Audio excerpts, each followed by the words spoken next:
Hello mga ka-JTV. In this video lesson, we will discuss about determining the values of expressions involving trigonometric ratios of special angles. At the end of this video lesson, you are expected to evaluate expressions that involve trigonometric ratios of special angles. Huwag kalimutan mag-subscribe at pindutin din ang like button sa ibaba kung nakatulong itong video lesson sa'yo. So, let's begin.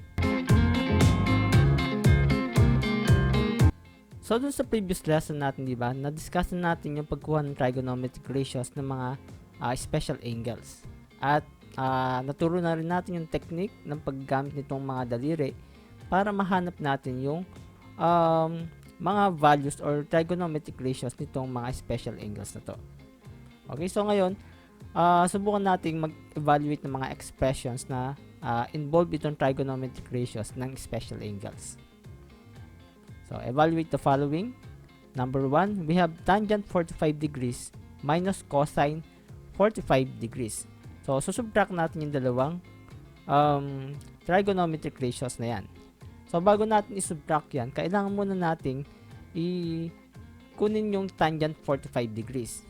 So, kaya natin itong isolve nang hindi gumagamit ng calculator. Kasi, di ba, special angle itong 45 na to. So, para makuha itong tangent 45 degrees, gagamitin lang natin yung equation natin or formula na to. So, tangent theta is equal to square root of bottom fingers over square root of top fingers. And para makuha naman si cosine 45 degrees, gagamitin natin itong equation na to na cosine theta equals square root of top fingers over 2. So, kunin natin si tangent 45 degrees. So, si 45 degrees, diba, ito siya. Itong finger na ito. So, ifo-fold natin yan. Ifo-fold natin itong part na to. And then, bibilangin natin yung mga fingers sa taas ng finold nating daliri at yung mga fingers na nasa ilalim. So, makuha natin dyan sa tangent 45 degrees is square root of dalawa ito, itong nasa the bottom fingers, 1, 2, kaya square root of 2 yan, and yung top fingers natin dalawa rin. So, 1, 2, square root of 2 yun. Bali, makuha natin dito sa tangent 45 degrees ay square root of 2 over square root of 2. Kaya naman, kunin naman natin si cosine 45 degrees. So, si cosine 45 degrees, so gagamitin natin si cosine 45. Again, i-fold natin yung finger dito yung nasa gitna. So, gagamitin natin itong equation na ito para makuha si cosine 45. So, square root of top fingers over 2. So, bali, bibilangin natin yung mga fingers na nasa taas nitong naka-fold na finger. So, we have 1 and 2. Bali, isa-substitute lang natin dito sa top fingers. Bali, square root of 2 over 2 yung makuha natin dito. So, minus square root of 2 over 2. Ngayon, pwede na natin i-simplify yan since nakuha na natin si tangent 45 at cosine 45 degrees. Okay? So, ito, pwede natin i-write si square root of 2 over square root of 2 as 1. Kasi, di ba, number divided by itself is equal to 1. Then, copy lang natin ito minus square root of 2 over 2. So, dito sa answer na ito, ay i-accept ko nitong kapag ganito lang yung answer nyo, accept ko na. Pero pwede rin natin pagsamahin yan itong dalawang terms na to sa isang fraction. So, pwede natin gawin na ganito, 2 over 2. So, kunin natin LCD, diba? So, yung LCD niyan ay 2. So, ginawa kong 2 over 2 itong 1 kasi 1 din yan, diba? 2 divided by 2, that is 1. So, ginawa natin 2 over 2 para maging pares sila ng denominator.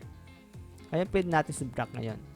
Minus square root of 2 over 2. And then, pwede natin silang pagsamahin sa isang fraction na lang.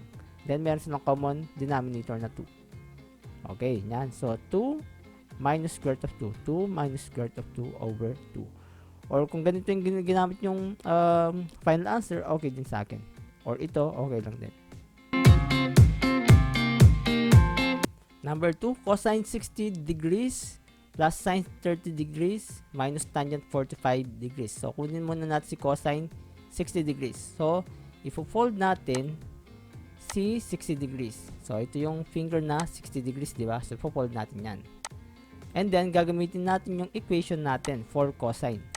So, ito yung cosine natin, square root of top fingers over 2. So, bilangin natin yung mga fingers na nasa taas ng naka-fold na finger.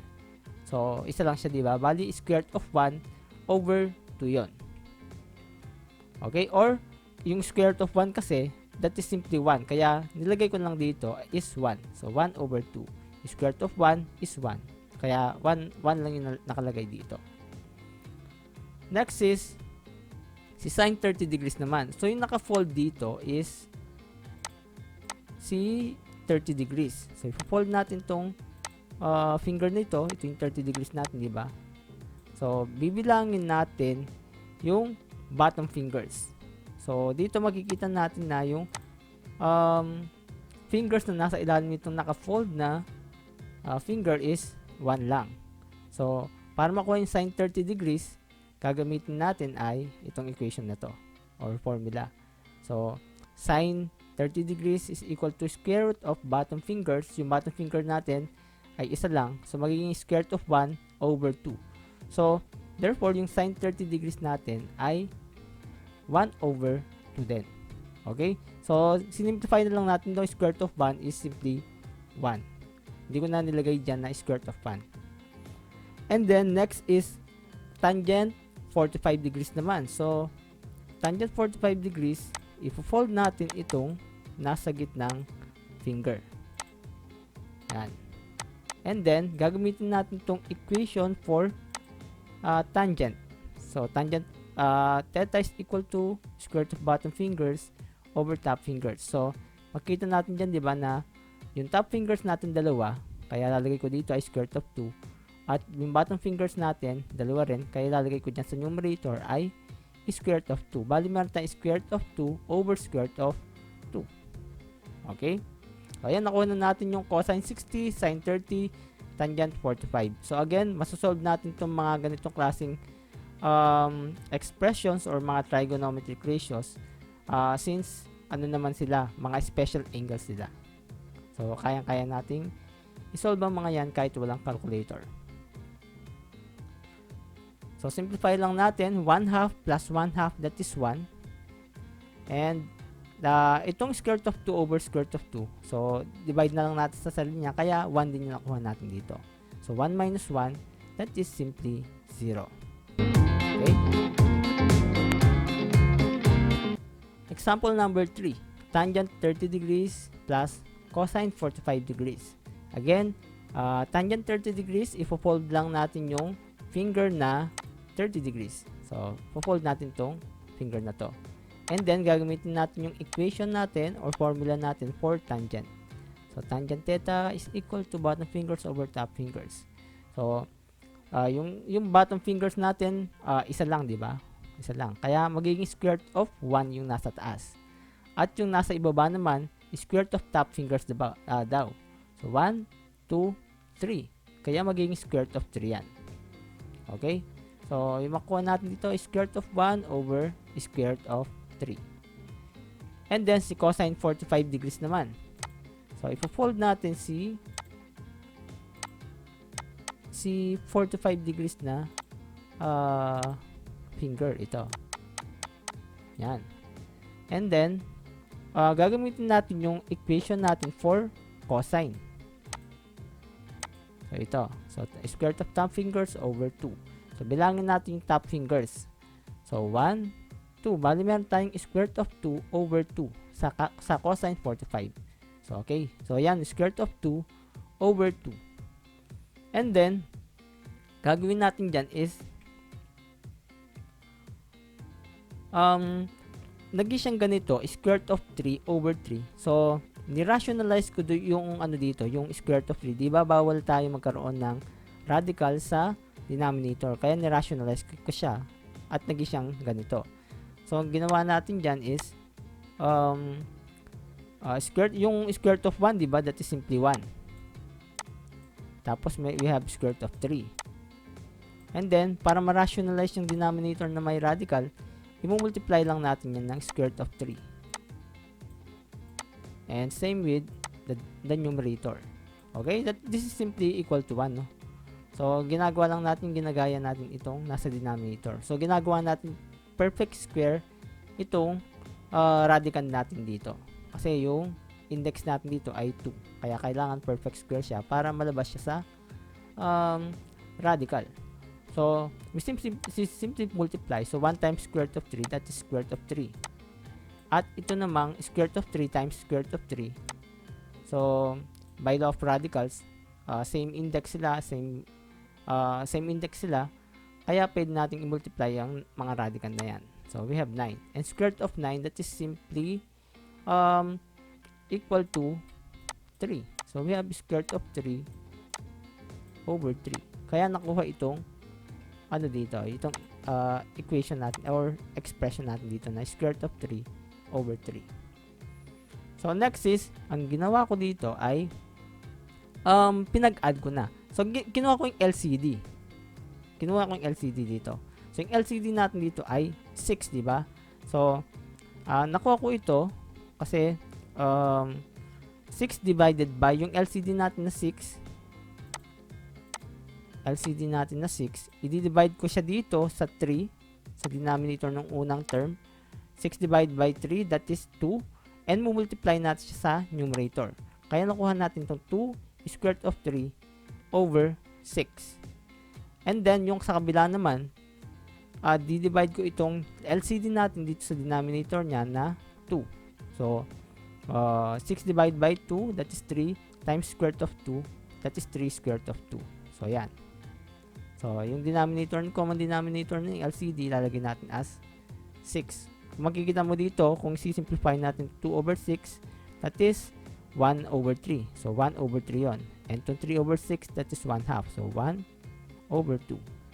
Ngayon, pwede natin i-combine itong dalawa since magkaparehas na yung denominator nila. So, pwede natin i-rewrite na lang as ganito. So, pagsamahin na lang natin sa isang fraction. So, we have 2 square root of 3 plus 3 square root of 2 all over 6. So, ito hindi natin pwedeng combine kasi hindi naman sila similar radicals. Hindi natin pwedeng combine, no? So, yan yung magiging final answer natin. Next, example number 4, we have sine 60 degrees plus cosine 30 degrees. So, ang gagawin natin dito is kukunin natin ipo-fold natin yung finger na may 60 degrees. So, ipo-fold natin ito. And then, gagamitin lang natin yung equation natin or formula for sine. So, we will use this equation. Sine theta equals bottom fingers square root of bottom fingers over 2. So, bibilangin lang natin yung mga fingers sa ilalim nitong naka-fold na fingers. So, we have 1, 2, 3. Kaya yung sine 60 degree natin ngayon is square root of 3 over 2. Yan. So, plus, ano naman yung cosine 30? Again, ipo-fold natin yung finger na 30 degrees. So, fold natin to. And then, gagamitin natin yung equation or formula for cosine. So, ito yon, square root of top fingers over 2. Bibilangin natin ngayon itong top fingers. Bibilangin natin yung mga daliri sa ibabaw nitong finold nating finger ng 30 degrees. So, we have 1, 2, 3. Kaya yung cosine 30 degrees natin ay square root of 3 over 2. Yan. So, parehas sila, diba? So, pwede na lang natin itong pagsamahin sa isang fraction. Pwede natin gawin na square root of 3 plus square root of 3 all over 2. And then, itong square root of 3 tsaka square root of 3 na ito, they are similar radicals, diba? They have the same radicand and same index. Kaya, gagawin natin dito is, ikakopy natin itong common radicals and then, a-add natin yung numerical coefficient. Yung numerical coefficient nila dito, since wala tayong nakikita, ibig sabihin yan, yung numerical coefficient nila dyan ay 1. So, meron siyang invisible 1 dito na numerical coefficient at meron ding invisible 1 dito na numerical coefficient. So, a-add natin yon. Kaya, makuha natin ay 2 square root of 3 over 2. And then, pwede natin i-cancel itong 2 dito tsaka itong nasa denominator. So, makakancel yan. And then, yung makuha lang natin answer ay square root of 3. So, yan yung final answer natin. Example number 5, we have 2 sine 60 degrees minus 2 tangent 45 degrees. Again, kukunin muna natin yung sine 60 degrees natin. So, ipo-fold natin yung finger na 60 degrees. And then, gagamitin natin yung equation for sine. So, yung equation natin for sine ay square root of bottom fingers over 2. Bibilangin natin yung mga fingers sa ilalim nitong naka-fold na finger. So, 1, 2, 3. So, we have square root of 3 over 2. So, yung sine 60 degree natin ay square root of 3 over 2. Okay, yan. Square root of 3 over 2. So, meron siyang 2 dito. I-multiply natin yan since meron siyang nakalagay na 2 dyan, di ba? So, next naman is yung tangent naman. So, iso-fold natin yung finger na 45 degrees. Fold natin tong finger na to. And then, gagamitin natin yung equation for tangent. So, ito yon. Square root of bottom fingers over top fingers. Bilangin natin yung mga fingers na nasa ibabaw nitong naka-fold na finger at yung mga fingers na nasa ilalim. So, yung bottom fingers ay dalawa. 1, 2. Yung top fingers ay dalawa din. 1, 2. So, we have square root of 2 over square root of 2. Or, we simply write 1, di ba? Kasi square root of 2 over square root of 2, that is, it is equal to 1. So, kumbaga, shortcut ko lang siya dito. Pero, yung dapat ilagay natin dyan is square root of 2 over square root of 2. And, isi-simplify lang natin yan, kaya nakuha itong 1 dito. And, meron tayong 2 dito. Ito yon. So, i-multiply natin siya dito sa tangent 45. And, yung tangent 45 kasi that is 1. And then, simplify lang natin. Makuha natin dito ay square root of 3 kasi makakancel itong 2 dito. So, 2 times itong square root of 3 over 2 makakancel itong 2 dito. So, matitira lang si square root of 3. Minus 2 times 1 that is simply 2 times 1 that is simply 2. So, ito na yung final answer natin yan. Square root of 3 minus 2. Example number 6. We have secant 30 degrees plus cotangent 60 degrees. Okay? So, makita natin dito na wala naman sa equation natin tong secant at saka cotangent. Pero alam natin, di ba na, ito yung mga reciprocals ng mga primary trigonometric ratios natin.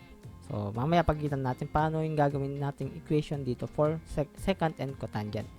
So, ngayon, ipo-fold muna natin yung finger na 30 degrees. So, fold muna natin yan. And then, paano natin makuha si secant 30 degrees? Alam natin, di ba na, si secant ay siya yung reciprocal ni cosine. So, ang gagawin lang natin dito, ito yung gagamitin nating equation or formula, si cosine. Pero, since si secant yung reciprocal na, ang gagawin natin dito ay pagbabalik na rin natin ito. Itong square root of top finger, lalagay natin sa denominator, at itong 2, lalagay natin sa numerator. So, kukunin natin yung reciprocal nito.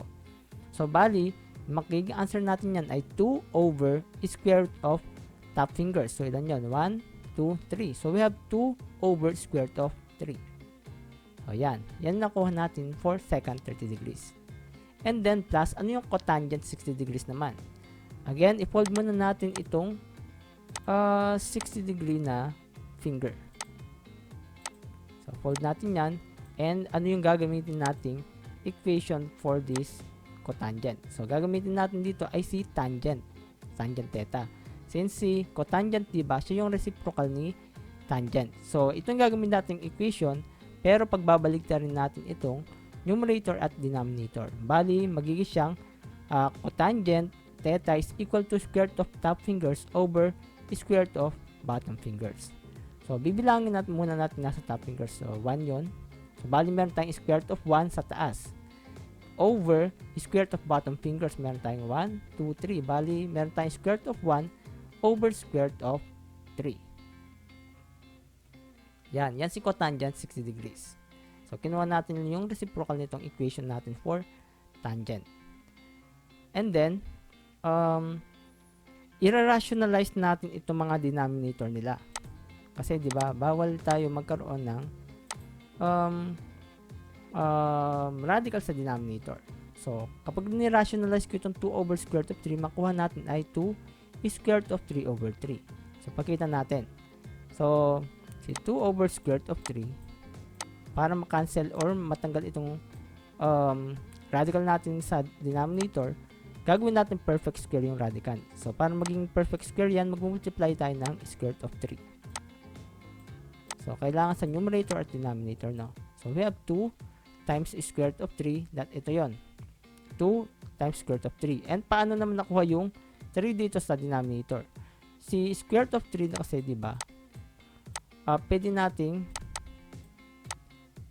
i-multiply yan. Si square root of 3 times square root of 3, that is square root of 9. Square root of 9, that is 3. Kaya nakuha natin yung square root of 3 dito sa denominator. Plus, square root of 1 over square root of 3. So, same din yung process. I-rationalize natin yan. So, si square root of 1, that's simply 1, diba? So, 1 over square root of 3. And, yung denominator natin, para makancel yung radical dyan, multiply times square root of 3 sa numerator and denominator. So, makuha natin dyan square root of 3 over square root of 9. Okay? Tapos, yan na. Makuha na natin si square root of 3. Ito yan, square root of 3 over 3. Square root of 9, that is 3. So, yan na yan. And then, pwede nating i-add yan since magkaparehas sila ng denominator. Okay? Since magkaparehas naman silang denominator, pwede natin pagsamahin sa isang fraction. And then, pwede din natin i-add ito. Itong 2 square root of 3 at saka square root of 3. They are similar radicals, diba? Square root of 3, square root of 3. So, bali, 2 plus yung invisible na coefficient na 1 dyan. So, 2 plus 3, 2 plus 1, that is 3. Okay? Tapos, copy the common radical, square root of 3. So, yan. So, we have 3 square root of 3 over 3, yung common denominator nila.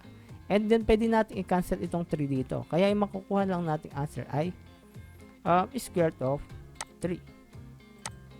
Ito yan. So, yan yung magiging answer natin. Square root of 3 lang. Okay, so hanggang dito lang yung video lesson natin. Sana meron kayong natutunan. Huwag kalimutan mag-subscribe at pindutin na rin ang like button sa ibaba kung nakatulong itong video lesson sa'yo. Hanggang sa muli, paalam!